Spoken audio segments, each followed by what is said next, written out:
Hello everyone, welcome back to my channel. दोस्तों, जैसे कि एमपी टेट ईएमआरएस काफ़ी सारी वैकेंसीज आ चुकी हैं।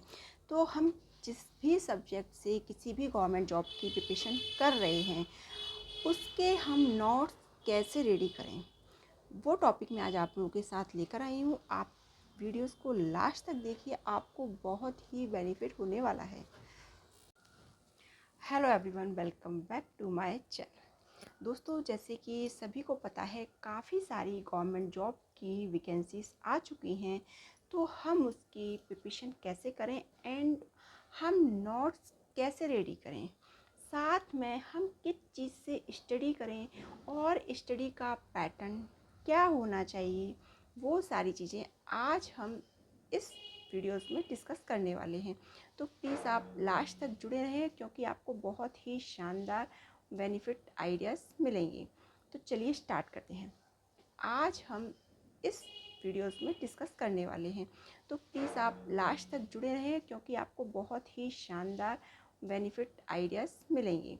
तो चलिए स्टार्ट करते हैं। इस तरीके से हम प्रिपरेशन कर सकते हैं और साथ में कैसे हमारे हम सिलेक्शन तक पहुंच सकते हैं।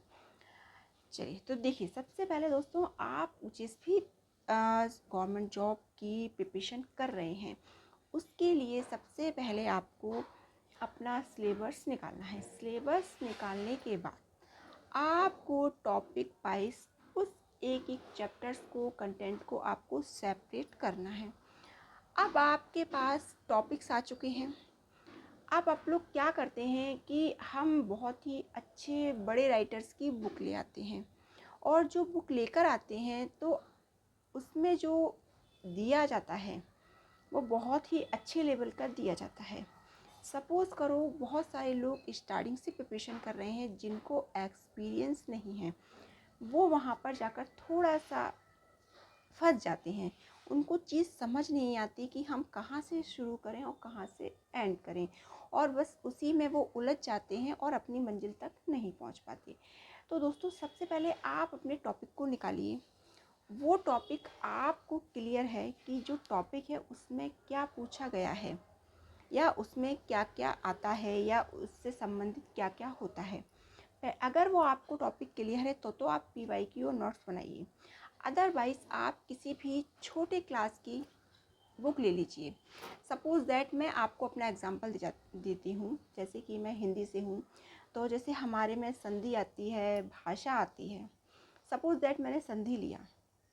अब मैं किसी बड़े राइटर की बुक पर जाऊंगी, तो उसमें काफ़ी डीपली और अच्छी हाई लेवल की पूछी जाने वाली संधियाँ दी जाएंगी, जो कि मुझे एक संधि का जो बेसिक लेवल है वो समझना है कि संधि में क्या होता है, या जो भी संधि के पार्ट्स होते हैं उनमें प्रॉपर तरीके से क्या क्या होता है। तब वो संधि प्रॉपर तरीके से डिवाइड होती है और डिवाइड होकर वो नई संधि बनती है। उसके लिए सबसे बेस्ट तरीका है, आप किसी भी छोटे क्लास के बच्चे की बुक लीजिए। यदि आपके सब्जेक्ट में वो टॉपिक नहीं है, छोटे क्लास में नहीं आता है, तो आप 6 to 12 की बुक उठाइए। अदरवाइज़ 5th तक अगर वो आपको टॉपिक्स मिलते हैं, चाहे आप मैथ्स के हों, साइंस के हों, आप बिल्कुल उस बुक को उठाइए और उसमें से पहले आप टॉपिक को समझिए, उसको क्लियर कीजिए। ये आपका फर्स्ट पहली चीज़ है। आप यहाँ तक पहुँचे, उसके बाद अब आपको क्या करना है, फिर आप या तो किसी बुक से स्टडी कर रहे होंगे, या फिर आपने किसी की भी कोचिंग क्लास से आपने अपनी क्लासेस ज्वाइन कर रखी होंगी। तो अब आप वो जो टीचर्स आपको पढ़ा रहे हैं, या आप जिस बुक से पढ़ रहे हो, आप उसको अच्छे से समझिए। टॉपिक आपके माइंड में क्लियर हो चुका है। अब आप जब उसको अच्छे से समझेंगे, उसके बाद क्या होगा, आपका टॉपिक भी क्लियर हो चुका और आपने वो थ्योरी को भी अच्छे से समझ लिया। फिर आप जाइए डायरेक्ट उसके, अभी आपको नोट्स नहीं बनाना है, फिर आप जाइए पीवाईक्यू पर। अब आप किसी भी टीचर्स के या किसी भी बुक से पीवाईक्यू लगाइए। जब तीनों चीज़ें आप कवर अप कर लेते हैं, उसके बाद में आपको 30% वो टॉपिक बहुत अच्छे से माइंड में लॉन्ग लाइफ के लिए कवर अप हो जाता है। अब उसमें से जो चीज़ आपको टफ़ लगती है कि मैं इस चीज़ को भूल जाऊंगी, या ये चीज़ मुझे समझ नहीं आई है, आप उस चीज़ के नोट्स बनाइए, है ना। इससे क्या होगा कि जब हम एग्ज़ाम टाइम में जाएंगे तो हम वो टफ चीज़ें ही रिवीजन करके जाएंगे। हम क्या करते हैं, शुरू से नोट्स बनाते हैं, संधि की डेफिनेशन लिखी, अब उसके पार्ट्स लिखे। अब एक्चुअली क्या होता है, हम पढ़ते पढ़ते इतनी चीज़ें तो सीख जाते हैं, हम फंसते वहीं हैं जो हमारा डिफ़िकल्ट पार्ट होता है। उसके लिए बस आपको यही करना है, आप तीनों चीज़ों का निष्कर्ष निकालने के बाद फिर आप अपने नोट्स पर आइए, आप टॉपिक डालिए और इस जिसमें जो इम्पोर्टेंट है और साथ में डिफ़िकल्ट है, सपोज करो सन ले लो, उनकी रचना ले लो फॉर एग्जांपल, या संधि है, उसमें भी बहुत सारी संधि ऐसी हैं जो अयादी है बट अयादी की तरह बनती नहीं है। तो आप उस तरीके से अपने नोट्स को रेडी कीजिए। इससे आपको दो बेनिफिट होंगे, आपका आधा सिलेबस आप उसी समय कवर अप कर लोगे अपने टॉपिक से, और जो बचा हुआ है वो आप अपनी नोटबुक में नोट कर लोगे।